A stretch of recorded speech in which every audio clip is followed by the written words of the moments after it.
3 libellules qui veillent sur la biodiversité en milieu urbain.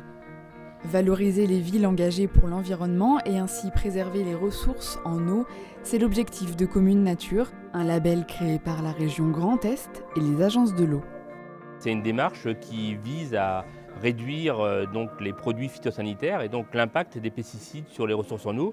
Les pesticides qui sont comme le premier polluant, la première nappe, cause de dégradation des ressources en eau.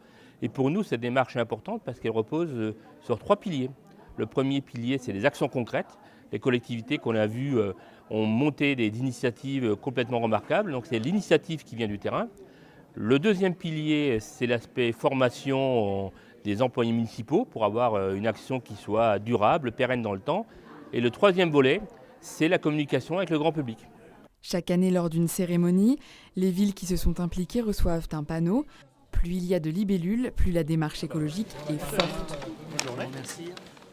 C'est la récompense d'un vrai travail qui est fait par nos services techniques qui ont été formés depuis un certain nombre de mois à des nouvelles techniques, principalement ce qui concerne donc le désherbage et la non-utilisation de produits phytosanitaires. Et le zéro pesticide est de plus en plus adopté.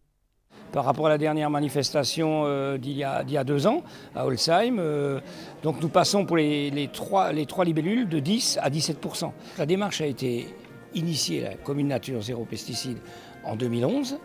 Et donc depuis, il y a un tiers des communes alsaciennes qui ont été labellisées au titre de ce concours, de ce challenge au niveau des communes nature.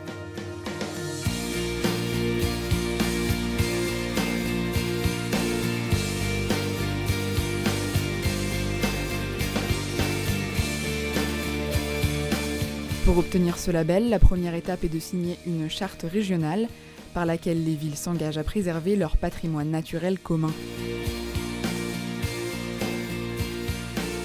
Nous avons décidé de passer tout doucement en zéro phyto, parce que par conviction que les produits phyto sont nuisibles à la nappe phréatique pour commencer, à tout l'environnement. On perd tout un équilibre, toute une biodiversité qui disparaît et c'est presque criminel. Il faut vraiment préserver cette biodiversité.